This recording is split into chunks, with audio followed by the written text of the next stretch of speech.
Good evening. It's good to be with you again. I'm sorry it's taken me so long to get another video filmed for you all. This morning and this afternoon I spent going through your discussion question answers, and I was so pleased by them and so pleased by how articulate you are becoming in explaining the different elements of the Constitution. I believe Professor Taylor, Professor Brown, and myself, I think what we would want you to take away from this course more than anything else is a stronger understanding of the Constitution, its elements, and then its application or its realization in our government today. So we've had some good talks about that. Again, I really appreciate all the effort that you are putting into these answers.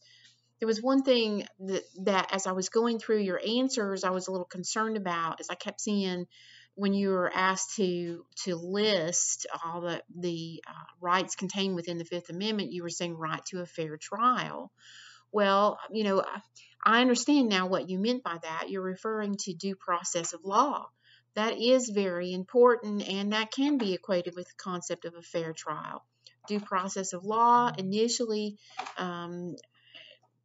was the idea of procedural consistency. You can't just drag somebody in a thrown together monkey court and say you're guilty, or keep trying them over and over again till you get the verdict that you want.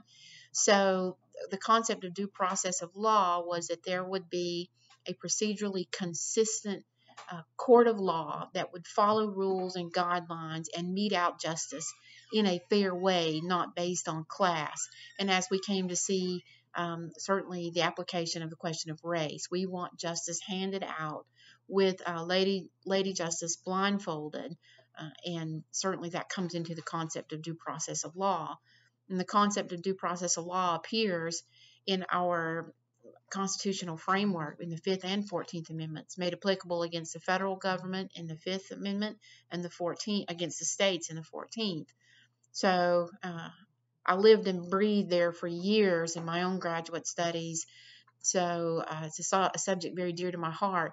So due process of law is another way of saying a fair trial. So see, I came to understand your concept, and your concept was quite correct. So when you get into certain aspects of rights of the accused, you'll see them pop up in the 4th, 5th, and 6th Amendments.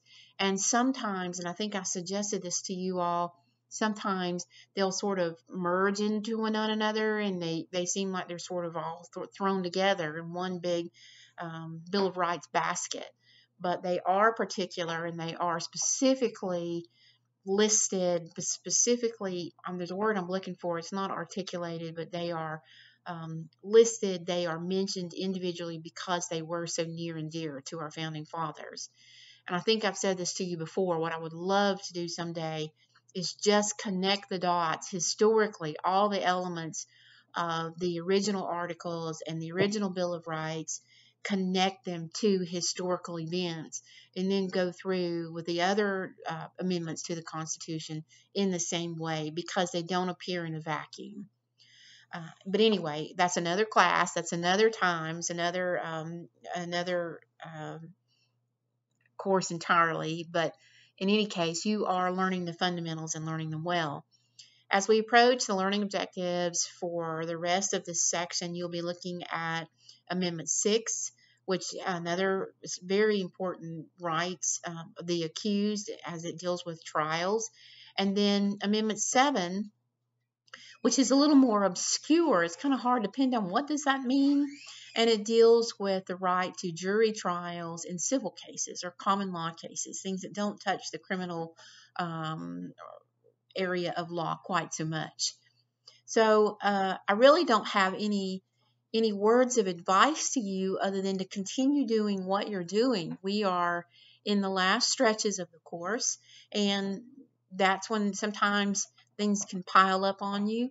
If you are running behind in any of your work, endeavor to get caught up.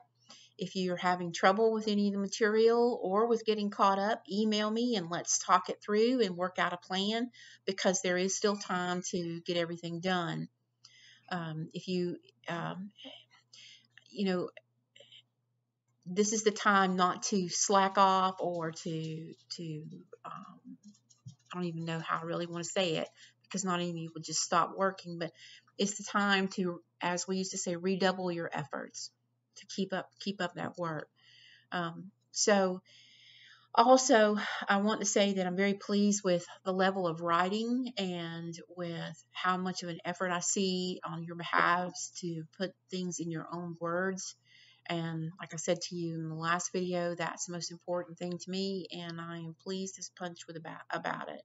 And I brag on you all the time to my husband, Dr. Justice. Some of you have him now for history courses, but talk about what a wonderful class that you all are. And I'd say that to anybody that would listen. You're just hanging in there with the material.